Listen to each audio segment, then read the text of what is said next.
안녕하세요. 꽃갈매입니다. 식물 읽어주는 남자입니다. 한파가 몰아치는 겨울에 베란다의 온도는 직접적으로 냉해와 직결이 됩니다. 누군가는 겨울에 활짝 핀 제라늄으로 힘을 얻고 누군가는 겨울에 자꾸 냉해를 입는 제라늄으로 스트레스를 받죠. 물론 베란다의 환경, 샤시의 성능, 난방의 정도 등 개인적인 변수가 많지만 베란다의 온도에 대한 일반적인 정보를 통해서 그 상황에 대해서 예상하고 대비할 수 있습니다. 따라서 실제 상황에 맞는 조치를 취하기 전에 만약 큰 공사를 결정하신다면 전문가와 상담하는 것이 좋습니다. 최근에는 눈이 많이 오거나 한파가 오거나 매우 추워진 겨울을 보내고 있는데요. 물론 잠깐 동안 따뜻한 겨울을 보냈지만 다시 한파가 몰아치곤 합니다. 그래서 겨울 한파에 나름 특단의 대책을 통해서 그 혹독한 겨울을 잘 넘어가고 있는데요. 먼저 두 개 있는 온도계의 오차 범위를 확인했습니다. 0.3도 정도의 차이니 나름 정확하다고 판단을 했는데요. 공기 중의 온도와도 살짝 차이는 있지만 베란다 내부의 온도 변화에 대해서 살펴보기는 충분할 것으로 보이는데요. 여러 개의 온도계를 줄지어서 놓는 방법도 있지만 온도계가 현재 딱 두 개만 있는 관계로 온도 측정기를 이용해서 바닥 타일의 온도를 측정하였습니다.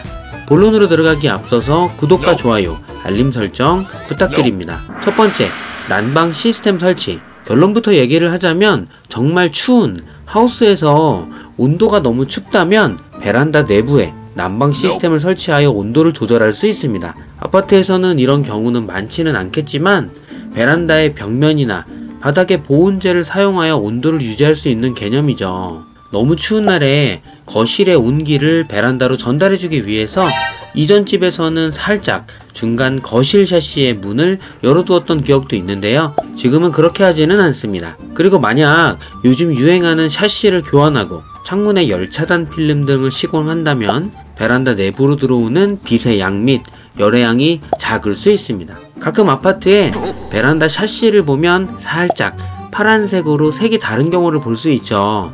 그런 경우에 필름을 씌운 상황입니다.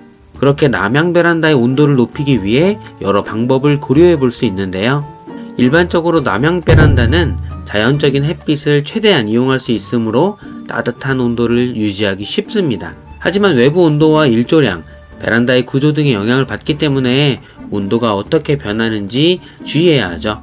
겨울에 남향에 위치한 베란다의 온도는 다양한 요소에 따라 달라집니다. 따라서 외부 온도가 영하 11도인 경우에는 베란다 내부의 온도가 외부 온도보다 조금 높거나 비슷할 수 있으며 베란다의 구조와 조건에 따라서 달라질 수 있습니다. 실제로 베란다의 온도를 파악하기 위해서는 온도계를 사용하여 측정하는 것이 가장 정확한 방법이죠.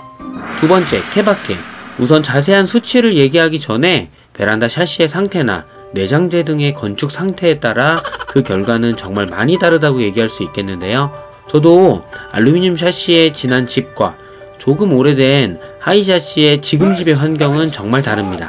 그래서 이번 집의 상태를 보자면 조금 오래된 하이 샤시이고 광량이 굉장히 좋은 집이죠. 특히나 한낮에 외부의 온도가 영하의 온도임에도 뜨겁고 좋은 광량으로 베란다의 온도는 거의 20도 이상을 유지합니다. 들어가 보면 정말 후끈후끈 훈풍이 부는 정도이죠. 이럴 때는 짧은 시간 통풍을 해주어도 괜찮지만 깜빡 잊어버리면 큰일이 나겠죠. 살펴보실까요? 외부 온도 변화에 따라 그 그래프를 살펴보려고 합니다. 세 번째, 온도 측정. 사진에서 보시는 것과 같이 거리를 조금 많이 띄었죠. 지금은 넉넉하게 띄었는데요. 제라늄의 수를 많이 줄이기도 했고 살짝 여유가 있어서 외부 샤시 쪽으로 통로를 쓰고 있는 상황이라 더욱 거리를 두게 되었습니다. 우선 외부 샤시의 안쪽에서 측정한 온도는 6.1도입니다. 외부 온도가 영하 10도를 벗어나면 살짝 위험한 상황이 다가오는데요. 우리의 관심은 베란다 내부의 온도가 영하로 떨어지는 순간이죠. 조금 버퍼를 두고 대략 영하 1도에서 영하 2도까지는 떨어지는지 여부를 확인하는 상황인데요. 위에 그래프에서 영하 4도인 상황에서 그래프를 보면 외부 샤시에 바짝 붙어 있어도 이 정도의 거리에서는 문제가 없습니다. 알루미늄 샤시에서는 외부 샤시 근처에 있는 아이들이 싹 얼어붙었던 상황과는 살짝 다르겠죠. 지금의 경우는 외부 샤시에 잎이 붙어 있지만 않아도 온도는 충분히 유지가 되는데요. 냉해를 입지는 않는 상황이죠.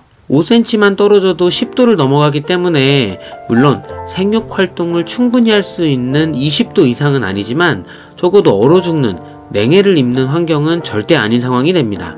그 이상 멀어지면서는 그 온도 그래프는 정말 완만해지게 되는데요. 정말 드라마틱한 효과를 거두는 구간은 외부 샤시에서 대략 5cm까지의 구간입니다. 우리가 정말 궁금한 외부 온도가 더욱 떨어지면 어떻게 될까요? 네 번째, 더 추워지면. 이 상황을 굉장히 오래 기다렸죠. 외부의 온도가 영하 8도 이상, 영하 9도, 영하 10도까지 떨어지는 상황에서 과연 베란다의 온도는 어떨까요? 언제쯤 베란다의 온도가 영하로 떨어지는 최악의 상황이 벌어질까요? 결론적으로 온도가 많이 떨어져도 정말 베란다 내부의 온도는 영하로 떨어지지 않습니다. 거리에 따른 차이가 조금 느껴지지만 이것이 겨울 베란다에서 제라늄을 키울 수 있는 이유가 되겠죠. 많이 추워져도 적당하게 거리를 두면, 거의 아주 샤시의 창에 붙어있지만 않는다면 생각보다는 괜찮습니다. 하지만 온도가 높을수록 생육이 되는 20도 이상이 유지가 되는 것이 좋기에 자리의 여유에 따라서 배치를 하셔야겠지만요. 하지만 주의사항은 샤시와 베란다, 건축 상태에 따라서, 그리고 내장재의 시공 상태에 따라서 많이 달라지는 상황이기 때문에 케이스 바이 케이스입니다. 북향 작은 방의 베란다 확장을 많이 하는데요. 2번의 경험을 통해서 정말 아파트마다 케바케라는 생각을 많이 하게 되는데요. 지난번에는 정말 추웠었는데 지금은 따뜻합니다. 조금 비싸지만 동네에 유명한 믿을 수 있는 곳에서 시공을 했거든요. 즉 시공을 어떻게 했는지에 따라 그 효과가 많이 달라진다는 얘기겠죠. 여기까지 겨울 베란다에서 제라늄을 키울 수 있는 이유에 대해서 설명을 드렸는데요. 만약 많이 추운 베란다를 가지고 계신다면 위의 그래프처럼 거리에 따른 온도를 체크해 보시면 좋을 듯 합니다. 그 거리에 따라서 온도가 올라가기 때문에 적당하게 샤시에서 거리를 두면서 한파를 대비하시면 좋을 듯 합니다. 좋았다면 구독을, 싫었다면 싫어요를 부탁드립니다.